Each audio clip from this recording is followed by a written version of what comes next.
नमस्कार। मैं डॉक्टर दिनेश चारण BA द्वितीय वर्ष के हिंदी साहित्य के प्रथम प्रश्न पत्र में आप सभी का स्वागत करता हूं। हम रीतिकाव्य सुमन पुस्तक पढ़ रहे हैं और रीतिकाव्य सुमन में रीतिकाल के रीति सिद्ध कवि बिहारी को हम पढ़ रहे हैं। बिहारी ने गागर में सागर भरने का जो काम किया है अपने छोटे से दोहे में, वही बिहारी को सबसे अलग बनाता है। बिहारी के कुछ दोहे हमारे पाठ्यक्रम में शामिल हैं। हम उन्हीं दोहों को पढ़ रहे हैं। ये दोहे भक्ति, नीति और श्रृंगार से संबंधित दोहे हैं। इन दोहों के माध्यम से हम देखते हैं कि बिहारी की जो बहुज्ञता है, बिहारी का जो ज्ञान है, वो हमें देखने को मिलता है। आइए हम आज पढ़ते हैं पिछली कक्षा में जो पढ़ा उससे आगे के दोहे। पहले मैं एक एक दोहा पढ़ रहा हूँ और उस एक एक दोहे के साथ ही उस दोहे का अर्थ बताता जा रहा हूँ, उसकी व्याख्या करूँगा। तो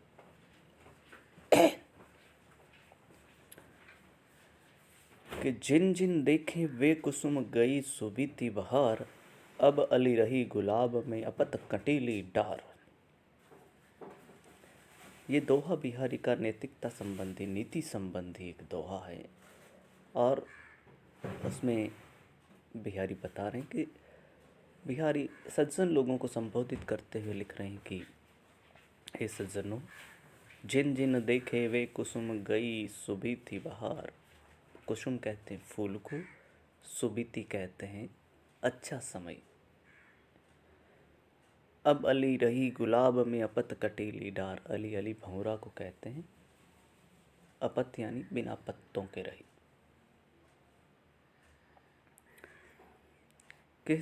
कहे मन, जो तुमने सुख शांति और समृद्धि के दिन देखे थे, जो अच्छाई एवं गुणों से युक्त बहार के दिन देखे थे, वह अब कहाँ मिल सकते हैं। अब तो बहार के बीत जाने की स्मृति मात्र रह गई है। अब चारों तरफ कंटीली डालें ही रह गई हैं, समस्याएं और दुख ही दुख रह गए हैं। अतः सुबीती बहार को, जो अच्छा समय जो बीत गया है, याद मत कर, उससे दुख ही मिलेगा। यह तो अप्रत्यक्ष संकेत है। प्रत्यक्ष वर्णन ये है कि कवि भंवरे को संबोधित करता कह रहा है कि हे भ्रमर, तुमने इस गुलाब में खुशबू, सुख, शांति, सौंदर्य से भरपूर बहार देखी, लेकिन वह समय बीत चुका है। अब तो इस गुलाब में केवल कंटीली डालें रह गई हैं, जिन पर पत्ते भी नहीं हैं। अतः तो बीते हुए समय को याद कर दुखी ना हो। अगला जो दोहा है वो इस प्रकार है।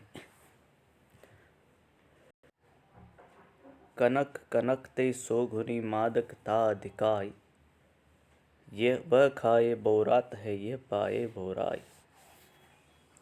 बिहारी का नीति संबंधी एक प्रसिद्ध दोहा है और कवि लिखते हैं कि कनक कनक ते सोगुनी। कनक, एक कनक का मतलब होता है सोना और एक कनक का मतलब होता है धतूरा। कवि लिखता है कि सोने का नशा संसार में धतूरे के नशे से भी बढ़कर होता है। कनक कनक ते सोगुनी मादकता अधिकाई। सोने का नशा धतूरे के नशे से भी 100 गुना ज़्यादा होता है, उसकी मादकता ज़्यादा रहती है, क्योंकि वह खाए बोरात है, यह पाए बोराई। क्योंकि धतूरे को तो खाने के बाद ही व्यक्ति मदहोश होता है, पागल होकर अपने होश आवास भूलता है, लेकिन स्वर्ण को तो प्राप्त करते ही व्यक्ति पागल हो जाता है, मदहोश हो जाता है। अतः सोना मूल्यवान होने पर भी मूल्यहीन धतूरे से बुरा है, इसलिए सोने का संग्रह नहीं करना चाहिए। कवि यहाँ कह रहा है कि जो धन का, दौलत का जो नशा है, जो सोने का जो नशा है, वो बहुत बुरा नशा है कि जिससे व्यक्ति अपनी मानवता खो देता है, अपना मनुष्यत्व खो, उसे घमंड आ जाता है। उस नशे की बात कवि यहाँ कर रहा है। इसमें यमक अलंकार आया है, जहाँ एक ही वर्ण बार बार आए और उसका प्रत्येक बार अर्थ अलग निकले वहाँ यमक अलंकार होता है। अगला दोहा है कि बड़े न हूजे घुनन बिन बिरद बड़ाई पाई, कहत धतूरे सो कनक गहनो घड़ियों न जाई। गुणीजनों एवं गुणों का महत्व दर्शाता कवि कह रहे हैं कि संसार में गुणों के बिना व्यक्ति कभी बड़ा नहीं हो सकता है। कुछ लोग भले ही थोड़े दिनों तक स्वयं के मुख से स्वयं की झूठी विरुदावली गाकर महत्व पा जाएं, किंतु उनका ये माया जाल अधिक दिनों तक नहीं रहता है। अंततोगत्वा गुणीजन ही पूजे जाते हैं और प्रसिद्धि पाते हैं। ये वैसा ही है जैसे कहने के लिए धतूरे को भी कनक कहा जाता है, लेकिन कहने मात्र से ही धतूरे का गहना नहीं बनाया जा सकता है। गहना तो गुणी स्वर्ण धातु से ही बनाया जाएगा। अतः गुणों के बिना कोई व्यक्ति बड़ा नहीं हो सकता है। इन दोहों में देखा कि बिहारी ब्रज भाषा का प्रयोग करते हैं, बड़ी प्रतीकात्मकता लाते हैं और एक सामासिकता के साथ इन दोहों का कवि वर्णन कर रहा है।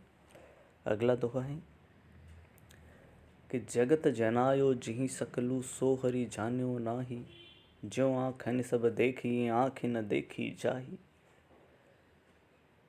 बिहारी लौकिक ज्ञान एवं शास्त्रीय ज्ञान के अच्छे जानकार थे। सामान्य जीवन में प्रचलित ईश्वर संबंधी भ्रांतियों का निराकरण करके बिहारी विनम्रता और अच्छाई को जीवन का स्थायित्व बता रहे हैं कि अच्छाई एवं विनम्रता कभी नष्ट नहीं होती।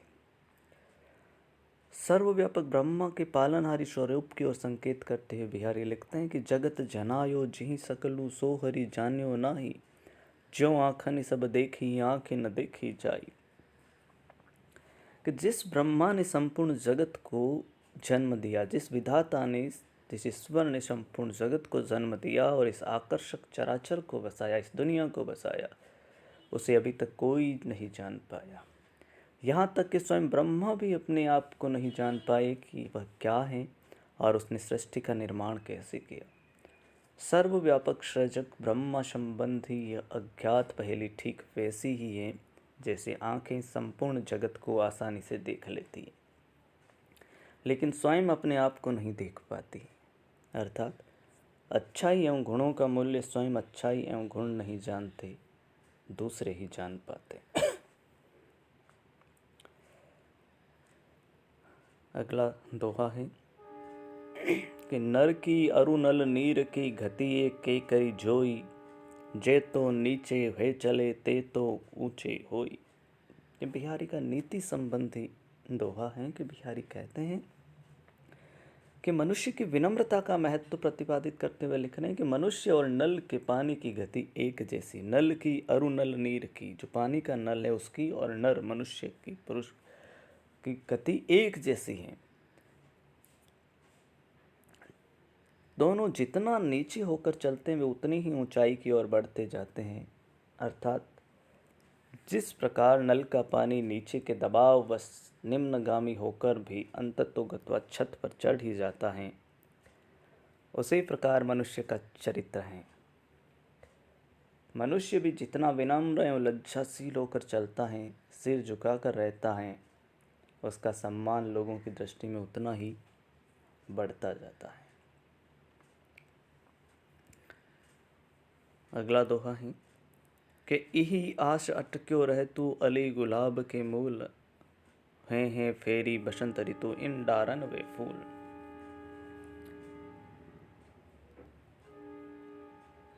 बिहारी लिखते हैं कि इही आस अटक्यो रह तू अली गुलाब के फूल। गुलाब एवं भौरे के माध्यम से एक नीति की बात बिहारी करते हैं। लिखते हैं कि भौरा गुलाब में सूखे फूल में इसी आशा से बंद और अटका रहता है कि हैं फेरी बसंत ऋतु इन डारन वे फूल, के एक बार फिर बसंत ऋतु आएगी, फिर से गुलाब खिलेगा जिसके हरे हरे पत्ते होंगे और मैं सुगंध युक्त गुलाब का रस पान करूँगा। अच्छाई एवं सुख समृद्धि की बीती बहार के लौट आने के प्रति कवि आशान्वित हैं कि संसार की बुराइयों और दुर्गुणों को देखकर निराश न हो, क्योंकि एक दिन अच्छाइयाँ अवश्य लौटेगी। जिस प्रकार भंवरा गुलाब की आस में अटका रहता है कि फिर से वसंत ऋतु आएगी और फिर से इन डालों पर फूल खिलेंगे और मैं उनका रसपान करूँगा। आज की कक्षा में जो बिहारी के जो हम दोहे पढ़े हैं, हमने देखा कि उनमें प्रतीकात्मकता है और साहित्यिक ब्रज भाषाओं में बिहारी ने इन दोहों को लिखा है। नीति से संबंधित बातें बिहारी ने इन दोहों में बताई हैं कि एक छोटे से दोहे में नीति की संबंधित विशिष्ट बातें रचयिता ने रची। ईश्वर की सत्ता की भी वो बात करता है कि इस सृष्टि को रचाने वाला, इस सृष्टि को जिसने बनाया है, जिसने लिखा कि जगत जनायो जिहि सकलूं सो हरि जान्यो नाहि, जिसने इस जगत, इस सृष्टि का निर्माण किया, वो भी इस जगत को नहीं जान पाया है।